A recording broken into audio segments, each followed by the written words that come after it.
नमस्कार दोस्तों, आज हम एक ऐसे सवाल पर बात करेंगे जिसे चुनावी भीड़ में अक्सर अनदेखा कर दिया जाता है।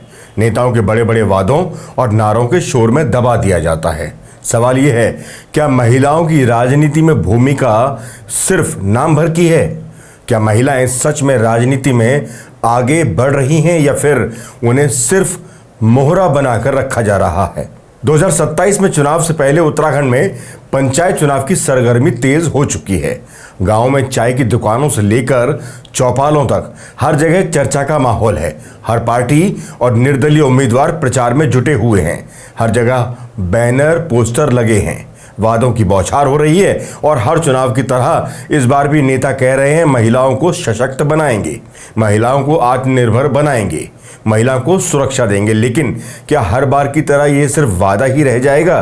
क्या पंचायत चुनाव में महिलाएं सिर्फ सीट भरने का साधन है या सच में उन्हें नेतृत्व का अवसर दिया जा रहा है? यहां पर हमें दो बात देखने की जरूरत है।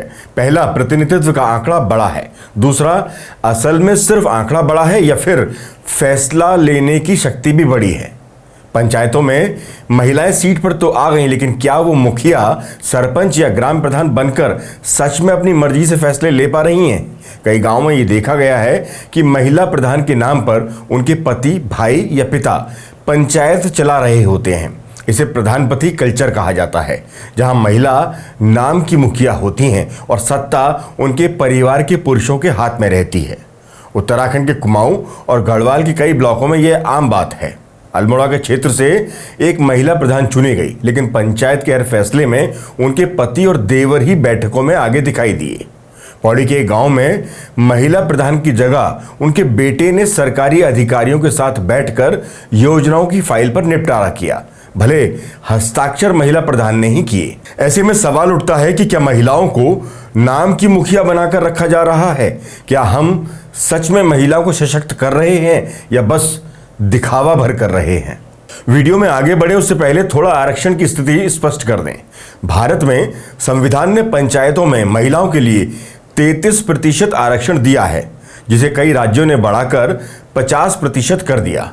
राजस्थान में पंचायतों में 56% महिला प्रतिनिधित्व है, महाराष्ट्र में 54%, बिहार में 50%, उत्तराखंड में भी पंचायत चुनाव में 50% सीटें महिलाओं के लिए आरक्षित हैं, जो कागजों पर बड़ा सुकून महिलाओं के प्रति देता है। लेकिन असल में क्या महिलाएं खुद फैसले ले पा रही हैं? भले कोई सीधे तौर पर यह ना माने, पर सच यही है कि मुख्य रूप से प्रधानपति, प्रधान पिता या प्रधान भाई ही फैसला लेते हैं। अब विधानसभा और संसद में महिलाओं की स्थिति पर आते हैं। पंचायतों में 50% आरक्षण है, लेकिन विधानसभा में उत्तराखंड में महिलाओं का प्रतिनिधित्व 7% है। देश भर में औसतन 10 से 12% महिलाएं ही विधानसभा में हैं। उत्तर प्रदेश में 11%, बिहार में 12%, मध्य प्रदेश में 10%, हरियाणा में 8% और छत्तीसगढ़ में सबसे ज़्यादा 18%। अब लोकसभा को देख लीजिए। लोकसभा में महिलाओं का प्रतिनिधित्व सिर्फ 15% और राज्यसभा में 13% है। मतलब महिलाओं की आधी आबादी, लेकिन असल फैसलों में भागीदारी 10 से 15%। सवाल उठता है, क्यों? 2022 विधानसभा चुनाव में उत्तराखंड में महिला मतदाता पुरुषों से अधिक थीं। फिर भी तीनों बड़ी पार्टियों ने 10% से भी कम टिकट महिलाओं को दिए। बीजेपी ने 8, कांग्रेस ने 5 और आम आदमी पार्टी ने 7, यानी 210 सीटों में सिर्फ 20 महिलाएं मैदान में उतरी। इनमें से भी आधी महिलाएं किसी नेता की बेटी, पत्नी या बहू थीं, जिनको अपने परिवार की राजनीतिक विरासत संभालने के लिए टिकट मिला। लेकिन आम घर की महिलाओं को टिकट क्यों नहीं? इस पर राजनीतिक दल कहते हैं, चुनाव जीतने के लिए जिताऊ उम्मीदवार चाहिए, जबकि राजनीतिक जानकार मानते हैं कि हमारी राजनीति धन बल और बाहुबल पर चलती है, शराब, पैसे और माफिया का खेल चलता है। ऐसे माहौल में महिलाएं चुनाव लड़ने में खुद को असहज पाती हैं। जानकारों की माने तो उत्तराखंड की राजनीति में खनन और शराब माफिया का भी प्रभाव है। राजनीति एक सिंडिकेट की तरह काम करती है, जिसमें सत्ता पक्ष, विपक्ष, अफसर, माफिया और मीडिया का गठजोड़ है। यही 5-7 हजार लोग 1.25 करोड़ की आबादी की राजनीति तय कर रहे हैं। लेकिन दोष केवल सिस्टम का ही नहीं, राजनीतिक दलों का रवैया भी दोषी है। हर बार चुनाव में कहते हैं महिलाओं को टिकट देंगे, लेकिन देने में कंजूसी करते हैं। और मजे की बात देखिए, जो महिलाएं चुनाव लड़ती हैं उनका जीतने का प्रतिशत भी पुरुषों से अधिक होता है। महिलाओं के जीतने की दर 16.5% है, जबकि पुरुषों की 11.8%। इन आंकड़ों को देखा जाए तो महिलाएं बेहतर परफॉर्म कर रही हैं। फिर टिकट देने में कंजूसी क्यों? सवाल यह नहीं कि महिलाएं राजनीति में क्यों नहीं हैं, सवाल यह है कि उन्हें आने से रोका क्यों जा रहा है। देश आधा उनका है तो फैसलों में हिस्सा आधा क्यों नहीं? एक और बात, महिलाओं की सुरक्षा हर चुनाव में मुद्दा बनती है। महिला हेल्पलाइन, पिंक पेट्रोलिंग, महिला सुरक्षा ऐप जैसे नाम गिनाए जाते हैं, लेकिन क्या महिलाएं सच में सुरक्षित हैं? उत्तराखंड के पहाड़ी इलाकों में महिलाओं को रोज 5 से 10 किलोमीटर पैदल चलकर पानी और लकड़ी लानी पड़ती है।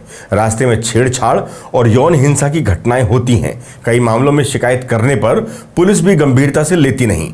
जब महिलाओं की सुरक्षा ही नहीं हो पा रही तो राजनीति में आने पर वो कैसे सुरक्षित महसूस करेंगी? क्योंकि राजनीति में तो इससे बढ़कर उन्हें ट्रोलिंग, गाली गलौज, चरित्र हनन का सामना करना पड़ता है, जो आम महिला नेता के लिए किसी यातना से कम नहीं। महिलाओं के नाम पर कई योजनाएं भी बनी हैं। महिला उद्यमिता योजना, महिला स्टार्टअप फंड, मुख्यमंत्री महिला सशक्तिकरण योजना। लेकिन 2024 में केवल 18% सरकारी फंडिंग महिला उद्यमियों को मिली है। महिला स्टार्टअप में 60% प्रोजेक्ट फंड की कमी से बंद हो गए। ज्यादातर योजनाएं कागज तक सीमित रह गईं। सरकारी आंकड़ों में जो महिला आत्मनिर्भर दिखाई जाती है, जमीन पर हालात अलग हैं। हमारे समाज में महिलाओं को देवी का दर्जा दिया गया है, लेकिन क्या राजनीति में उन्हें वही दर्जा दिया गया है? क्या हम महिलाओं को सिर्फ त्योहारों में पूजने के लिए देवी मानते हैं, या उन्हें फैसलों की मेज पर भी बराबरी का दर्जा देना चाहते हैं? अगर हम एक सशक्त और निष्पक्ष लोकतंत्र चाहते हैं तो पंचायतों में उन्हें फैसले लेने का अधिकार देना होगा, न कि उनके पति, पिता या भाई को। विधानसभा और संसद में भी महिलाओं की भागीदारी बढ़ानी होगी, वो भी नाम मात्र की नहीं, असल नेतृत्व के साथ। महिलाओं को सिर्फ घोषणा पत्रों और पोस्टरों की शोभा नहीं, बल्कि उन्हें असली सत्ता और फैसलों में बराबरी का हिस्सा देना होगा। जब महिलाएं असलियत में आगे आएंगी तो राजनीति में भी ईमानदारी, संवेदनशीलता और पारदर्शिता आएगी। उत्तराखंड की महिलाएं पहाड़ की चट्टानों से मजबूत हैं। वो अगर खेत संभाल सकती हैं, जंगल से लकड़ी ला सकती हैं, बच्चों की परवरिश कर सकती हैं, तो राजनीति भी संभाल सकती हैं। जरूरत है उन्हें सिर्फ मौका देने की। अब सवाल आपके लिए, क्या आप चाहते हैं कि महिलाएं राजनीति में बराबरी से आएं? क्या आप भी मानते हैं कि पंचायत चुनाव में महिलाएं केवल नाम भर की मुखिया नहीं, बल्कि असल नेता बनकर उभरें? अपनी राय हमें कमेंट बॉक्स में ज़रूर बताइएगा। अगर ये वीडियो जानकारी से परिपूर्ण लगा हो तो इसे शेयर ज़रूर करिएगा, ताकि और लोग भी इस मुद्दे को समझ सकें। आज के लिए बस इतना ही। मिलते हैं अगली वीडियो में एक और ज़रूरी मुद्दे के साथ। तब तक के लिए नमस्कार।